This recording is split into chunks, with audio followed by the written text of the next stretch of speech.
What's up, world? I'm Cameron McKinney, and this is Pop Culture Spotlight, a podcast about one of my favorite actors ever, Christian Bale. Bale is one of the most consistent working actors today. He's critically acclaimed. He's been in blockbuster movies. He's one of my favorites, so let's talk about his career. Bale began his career as a child actor starring in the Steven Spielberg film Empire of the Sun. This is one of the more underrated Spielberg movies.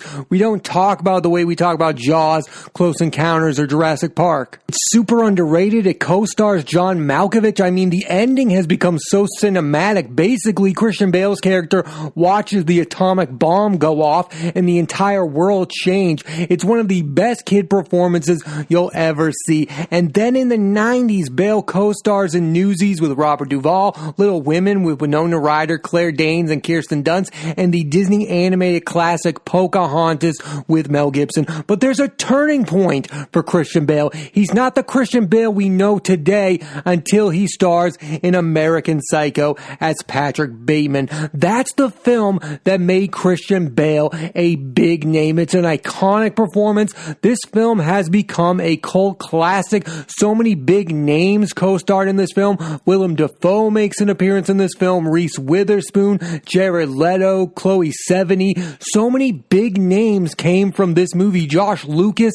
This is an early Josh Lucas performance. So many people came out of this movie, and Christian Bale is the biggest one of them. It's the first movie he really carries. It's an iconic, scary, good performance. American Psycho is one of those movies you cannot describe to someone else. It's kind of got no genre. It's like somewhat scary, somewhat satire, somewhat funny. It's a really weird movie, and I really loved it. I really enjoy American Psycho. I definitely recommend you check out that one if you haven't, because it basically shows you why people believe that Christian Bale could play Bruce Wayne, because in a weird way, Patrick Bateman is like the reverse Bruce Wayne. Then Christian Bale made the full jump to movie stardom, starring as Batman in Christopher Nolan's The Dark Knight trilogy. A lot of people have opinions on Christian Bale's Batman. They hate his Batman voice, and while I agree Christian Bale is a better Bruce Wayne than he is as a Batman,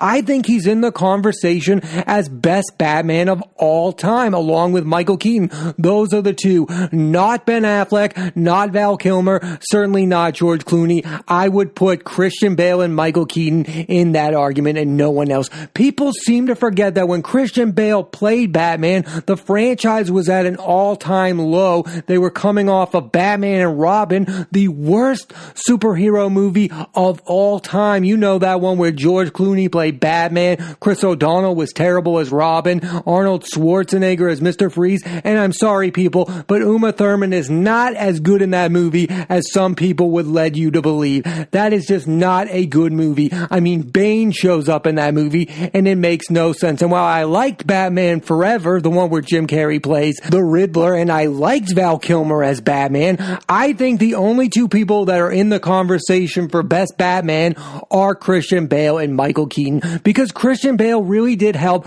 resurrect the franchise along with Christopher Nolan. And whether or not you think that's a good thing or not, whether or not you think there should be a different actor playing Batman every 3 to 4 years, it's because of Christian Bale that Ben Affleck played Batman, and it's because of Christian Bale that Robert Pattinson is going to play Batman. He basically saved the franchise from being completely dead. I also love the fact that in all three of those films, he goes up against top-notch actors, Cillian Murphy and Liam Neeson in Batman Begins, then Heath Ledger, of course, in The Dark Knight, and then Tom Hardy in The Dark Knight Rises. Anne Hathaway was also in that. I mean, he really got to go toe-to-toe with some of the best actors alive in those movies, and he held his own quite nicely. I know Heath Ledger upstaged him in The Dark Knight, but I really liked his performance in that movie. After playing Batman and then becoming a movie star, there was one movie that made me believe that Christian Bale is the best actor on planet Earth, and it's The Fighter. You know, this little film that starred him, Mark Wahlberg, Amy Adams, and Melissa Leo. That was the first film ever where I watched a performance. I saw Christian Bale in that movie, and I was like, I can't believe what he's doing in this movie. I couldn't even comprehend that that was the same guy who was playing Batman. It was an unbelievable performance. It is still my favorite performance of all time, and it's really one of the only only times that the Academy Awards, who gave Christian Bale the Oscar, got it right. They rewarded an actor for giving his overall best performance. I have never seen anything like that since. It blew me away. It's incredible. That movie really is Christian Bale's movie. I know Mark Wahlberg's incredible in that movie too, and I really wanted Mark Wahlberg to get an Oscar nomination, but the Christian Bale performance is out of this world. It's unhuman, and it still holds up. He is the best thing in that movie. It's why it's my favorite boxing movie. It's why it's one of my top 5 favorite movies of all time, is because of Christian Bale. And that's why I was so excited for him to win the Oscar. Like I said, the Oscars are infamous for giving out Oscars to actors for performances, like a makeup Oscar, like they did with Leonardo DiCaprio. He won for The Revenant instead of something that he should have won for, like The Departed or The Wolf of Wall Street. Or remember when Morgan Freeman won for the movie Gone Baby Gone instead of Shawshank Redemption or Seven? Like, it's so good to see an actor rewarded for an unbelievable performance. It was so exciting. It was the first performance I really fell in love with, and I think it's why I'm doing a movie podcast right now. That is my favorite performance of all time, and it's why, since I saw that movie, I now believe Christian Bale is the best actor on planet Earth. An interesting thing about Christian Bale is he tends to work with the same directors over and over again, and he has great collaborations with filmmakers like Christopher Nolan. They worked on the Batman films and The Prestige. You know, that film that starred him and Hugh Jackman. I think that's a super underrated film. It's probably the most underrated film Christopher Nolan made. Hugh Jackman's great in that movie, and Christian Bale blew me away in that movie. That's probably the most underrated Christian Bale performance. And then with David O. Russell, he stars in The Fighter and American Hustle. American Hustle is one of those films that a lot of people think is overrated, but just look at the cast of that movie. Christian Bale, Amy Adams, Bradley Cooper, Jennifer Lawrence, and Jeremy Renner, all Academy Award nominated actors. And that's one of the reasons I watch movies, is for star powers. Those actors were all coming off huge performances. Jennifer Lawrence and Bradley Cooper in Silver Linings Playbook, Jeremy Renner for The Town and The Hurt Locker, Christian Bale and Amy Adams for The Fighter. I mean, these were actors at the top of their game. So yes, we can look back at that movie and say maybe it isn't what we wanted, but I do think that movie is super entertaining and a really good movie. It's maybe not great, but it is super entertaining. And any movie that has that many movie stars, I'm going to give it the time of day. And I think you should too. I definitely recommend American Hustle. Bale worked with director James Mangold on the film 3:10 to Yuma, a remake of the original with Russell Crowe, Logan Lerman, and Ben Foster. This is one of those rare films that's almost as good, if not better, than the original. It's like the Coen brothers version of True Grit that starred Haley Steinfeld, Jeff Bridges, and Matt Damon. And he also worked with Mangold on the film Ford V Ferrari with Matt Damon, Noah Jupe, and Katrina Balfe. Like, I loved Ford V Ferrari.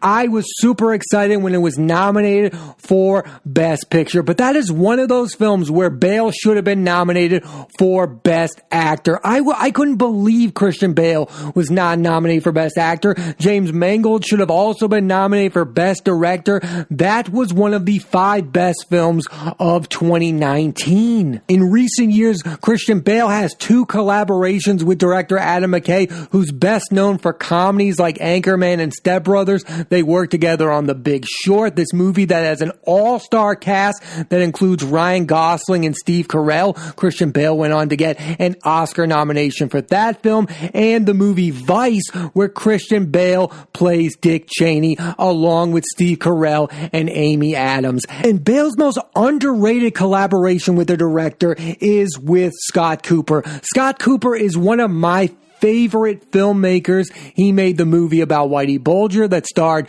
Johnny Depp. He is such an incredible filmmaker, and he's worked with Christian Bale twice. Once on the film Out of the Furnace, which also co-starred Willem Dafoe, Casey Affleck, and Forrest Whitaker, and again on this super underrated Western film called Hostiles, which co-stars Rosamund Pike and Ben Foster. It's so fascinating that Bale continues to work with these same directors, yet he gives gives different performances in each and every one of their movies. Like, none of his performances are the same at all, yet he's working with the same type of directors, yet they're making vastly different movies. The Big Short is nothing like Vice.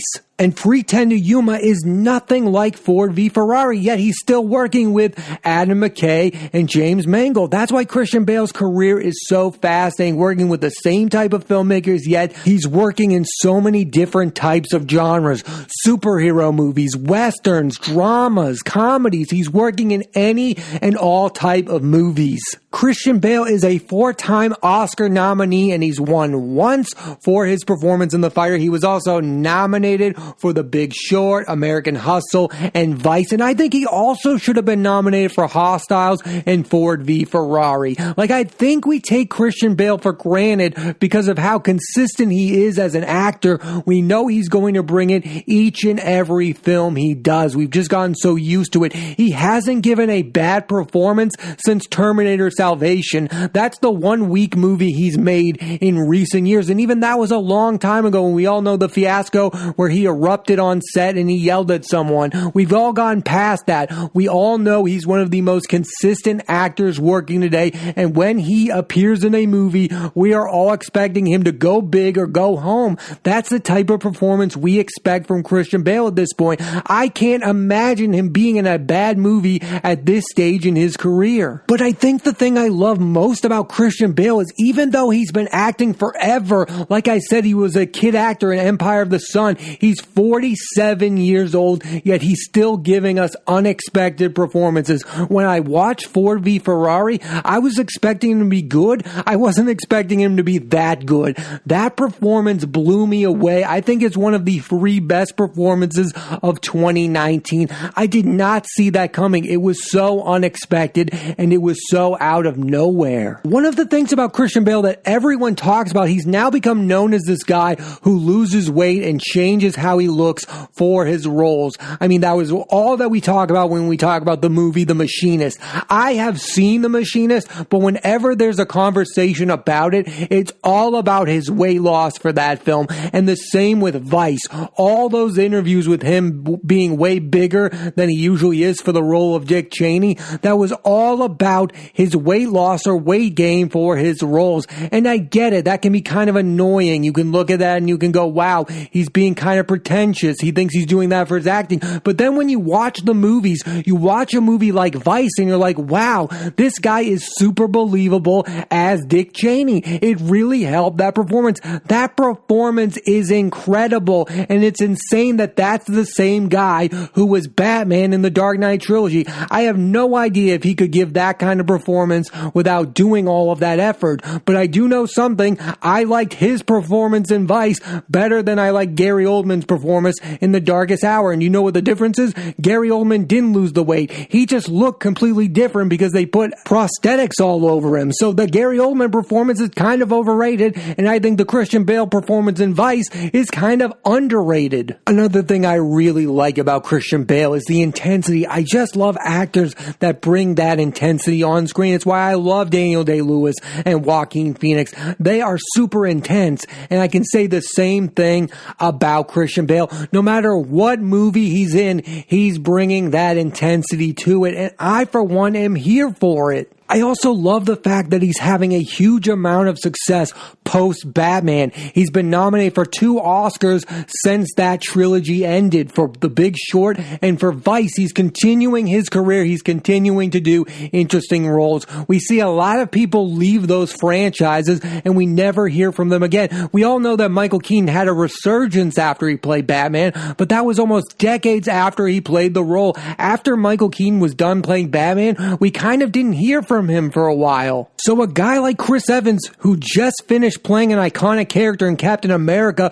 should really look at the career of Christian Bale and take notice, because he had to play this super iconic character. He was in this movie franchise that made billions upon billions of dollars, and since that franchise ended, Christian Bale has become a better actor than when he left that franchise, and that's a hard thing to do. He's more relevant now than maybe ever. I mean, think about how many people slowed down down after they leave those franchises? What is Robert Downey Jr. going to do now that he's not Iron Man? I don't see him being as prolific as Christian Bale has in recent years, and that's why it's so impressive. I mean, it would be so easy for Christian Bale to say, I've reached the pinnacle, I was Batman, now I'm going to take it easy for the rest of my career. No, he continues to do challenging movies like Out of the Furnace, Hostiles, Ford V Ferrari. Like, he's not taking it easy. He's not resting on the fact that he was Batman. And I find that to be super impressive, that at this point in his career, he is still improving as an actor. Upcoming projects for Christian Bale include Thor: Love and Thunder. He's going to return to superhero movies, this time as a villain. That should be super interesting. That film is going to star Chris Hemsworth, Natalie Portman, Tessa Thompson. I can't wait to see Christian Bale in the Marvel Cinematic Universe. It's going to be super interesting to see what kind of villain Christian Bale is playing. And again, with that movie, he's working with a top-notch director in Taika Waititi. You know, the guy who directed Thor Ragnarok, Jojo Rabbit. He's going to direct a Star Wars film. Christian Bale, once again, is putting his career in the hands of a wonderful director. Bale is also re-teaming with director David O. Russell on a new film that will co-star Margot Robbie, John David Washington, Michael Shannon, Anya Taylor-Joy, and Rami Malek. I mean, that David O. Russell-Christian Bale collaboration is one of my favorites. I already talked about The Fighter. I really liked American Hustle. I like when these two work together, and when they do, Christian Bale usually receives Oscar nominations. And think about the big names that are appearing in that movie. Margot Robbie, one of the best actresses on planet Earth right now. Michael Shannon, a two-time Oscar-nominated actor. Rami Malek, the guy who won the Oscar for playing Freddie Mercury. John David Washington, the rising star from Malcolm and Marie. And Anya Taylor-Joy, who's probably the breakout star of 2020 because of The Queen's Gambit. If that doesn't hype you up for this movie, I don't know what will. Overall, I just think Christian Bale is one of the best actors of this generation and doesn't get put on that list. If I had to name the 4 people who are the best actors working today, this is unranked. There's no order to this. I would say Christian Bale, Leonardo DiCaprio, Joaquin Phoenix, and Bradley Cooper. When those 4 people appear in a movie, you know something special is going to come out of that, and they're going to give an unworldly type performance. Their careers are so exciting. They make a movie worth watching, and Christian Bale is definitely in the category with those other 3 actors. If those people star in a movie, you have to watch the movie, and Christian Bale is that. When he's in a movie, you just have to give it a chance because Christian Bale is in it. And for the most part, I feel like he doesn't get mentioned with Leo or Joaquin or even Bradley Cooper. Like, a lot of people don't pay attention to Christian Bale, and I feel like a lot of that is because he was Batman. They feel like, ooh, a great actor would not play a superhero because those other people were not in superhero type movies, even though Joaquin Phoenix just played the Joker. I feel like some people don't give Christian Bale his due because of his history being in blockbusters, and now him being in Thor: Love and Thunder probably isn't doing himself any favors with some critics. They all think he's a household name because he was Batman, but I think he really is a great actor, and he's shown it time and time again. Watch The Fighter and tell me Christian Bale didn't deserve to win the Oscar. And if you tell me that, then you don't know what you're watching. That is one of the best performances of all time.